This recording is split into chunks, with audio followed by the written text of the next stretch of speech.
ఓహో right right right మార్చి 5 నెలల కాలం ఇచ్చేటోళ్ళు వాళ్ళు. ఓకే ఓకే రైట్ నరేష్ గారు టైం తీసుకున్నాం మేము. ఓకే పర్లేదు నరేష్ గారు ప్లీజ్. ఇప్పుడు కాంగ్రెస్ పార్టీ ఆ రోజు ఏదైతే ఈ పథకాలు పెట్టిందో ఇవన్నీ అమలుకు సాధ్యం కాదని ఆ రోజే భారతీయ జనతా పార్టీ చెప్పింది.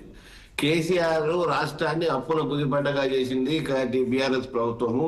ఎడికెళ్ళి తెచ్చిస్తారు ఎక్కడికెళ్ళి తెచ్చిస్తారని ఆ రోజే బీజేపీ పార్టీ మాట్లాడడం జరిగింది వాళ్ళు అమలు గారి మేనిఫెస్టో పెట్టినప్పుడు. ఇక్కడ మనం స్పష్టంగా అర్థం చేసుకుంటే కాంగ్రెస్ పార్టీ అధికారంలోకి వచ్చిన తర్వాత ఒక నెల 2 నెలల తర్వాత రైతుల నుంచి వచ్చిన ఫోన్ తట్టుకోలేక ఎకరం 2 ఎకరాలు 3 ఎకరాల వరకు తీసుకొచ్చిరు ఏదో చేసిరు. మేము 5 ఎకరాల వరకు చేస్తున్నాము అన్నారు. 5 ఎకరాలు కూడా ఇవ్వలేరు 2-3 ఎకరాల వరకు ఇచ్చిరు. అక్కడక్కడ ఏదో ఇచ్చి ఉంటాడు దాన్ని ఎత్తేసిరు.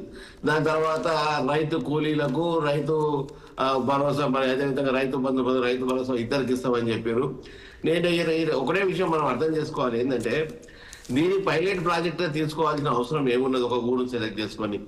ఆల్రెడీ గత 15 రోజుల నుంచి కాదు నెల రోజుల నుంచి కూడా నువ్వు ఎంఆర్ఓలు అందరు కూడా విఆర్ఓలు రెవెన్యూ వాళ్ళు మొత్తం కూడా ఎక్కడెక్కడ ఆ ఊర్లో వ్యవసాయం భూమి అనుకూలంగా ఉన్నది ఏందని మొత్తం చేసిరు. రిపోర్ట్ కూడా పంపించడం జరిగింది యుద్ధ ప్రాతిపాదికన మీద. నేను 2-3 సార్లు ఎంఆర్ఓ కార్యాలయం పని మీద ల్యాండ్ రిజిస్ట్రేషన్ దాని మీద వెళ్తే ఇదే పనులు ఉన్నారు. ఇదే సర్వేలలో ఎంఆర్ఓ ఆర్టీఓ అందరు ఇదే పనులు ఉన్నారు. సబ్మిషన్ కూడా చేయడం జరిగింది. సిస్టంలో కొడుతున్నారు మొత్తం రిపోర్ట్ మొత్తం ఇవ్వడం జరిగింది. ఇక మరి బ్యాంక్ అకౌంట్లు ఏమా అంటే గత 5 ఏళ్ల నుంచి 6 ఏళ్ళ నుంచి బ్యాంక్ అకౌంట్ ప్రధానమంత్రి కిసాన్ నిధి పడుతున్నది. అంతకుముందు రైతు బంధు పట్టింది. ఇవన్నీ పడ్డ తర్వాత ఇక నీకు బ్యాంక్ అకౌంట్లు ఏమైనా ఇవ్వాలనుకుంటే ఇవ్వచ్చు. మార్చి 31వ తారీఖు అంటే ఆల్రెడీ ఇప్పుడు పంటలన్నీ పెట్టిరు, నాట్లు పెట్టిరు, తూకం వేసిరు, నాట్లు పెట్టిరు, దున్నడం జరిగింది. రైతుకు అసలు ఎప్పుడు ఉపయోగపడాలి? రైతు పంట వేసేటప్పుడే కదా ఇది ఉపయోగపడేది. మార్చి 31వ తారీఖు ఇస్తానికి గ్యారంటీ లేదు కూడా లేదు.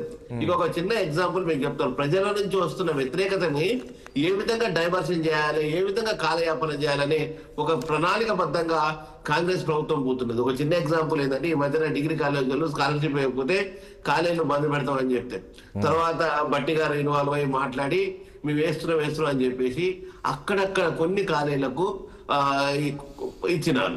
అరే మిగతా కాలేజీ నరేష్ గారు మీరు కాదు ఇప్పుడు ఈ రోజు ఏ రకంగా అయితే విమర్శలు చేస్తారు కానీ ఆ రోజు రైతు భరోసా అదేంటి రుణమాఫీ విషయంలో కూడా అట్లానే విమర్శలు చేశారండి. కానీ రైతు రుణమాఫీ చేశారు కదా. మిగతా కాలేజీ వాళ్ళు కూడా మాకు వస్తాయి కదా అని చెప్పి సైలెంట్ అయిపోయారు. ఓహో వాళ్ళకి పడ్డాయి కదా వచ్చే వారం మాకు వస్తాయేమో వచ్చే నెల మాకు వస్తాయేమో.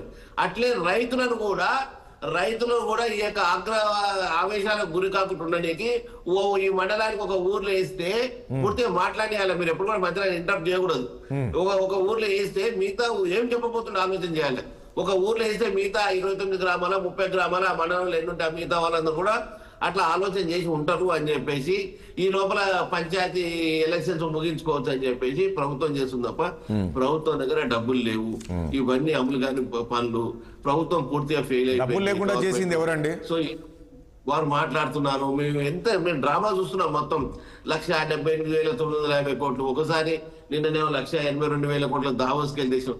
ఇప్పుడు తీసుకొచ్చినప్పుడే మాట్లాడుతున్నారు. ఇంకొక ఆయన ఏం తెచ్చారు ఆయన కూడా తేలే. నిన్న మన మొత్తం ఉన్నాయన మంత్రిగా ఉన్నాయన అన్నిసార్లు పోయిన ఆయన ఏం తేలే ఈయన ఏం తేలే. తెచ్చి చెప్పేదానికి చేసేదానికి సంస్థ సంతోషం అనుకుంటున్నాం. కాబట్టి ఎక్కడ చూసినా ఏ రంగంలో చూసినట్టు పూర్తిగా failure government Revanth Reddy government Congress ప్రభుత్వం పూర్తిగా ఫెయిల్ అయింది. అవునండి రాష్ట్రంలో ఆర్థిక పరిస్థితి ప్రజల్ని మోసం చేసింది. నరేష్ గారు రాష్ట్ర ఆర్థిక పరిస్థితి కూడా తెలుసు కదా అవన్నీ వివరిస్తూ ఉన్నారు కదా ఏ రకంగా రాష్ట్ర ఆర్థిక పరిస్థితి ఉన్నప్పటికీ కూడా ఈ రోజు ప్రజలకు ఇచ్చిన హామీలు ఉన్నాయి కాబట్టి అమలు చేయాలి కాబట్టి వాళ్ళు చేస్తున్నారు ఏదో రకంగా అయితే చేస్తున్నారు కదా. ఒకరోజు అటు ఇటు అయినా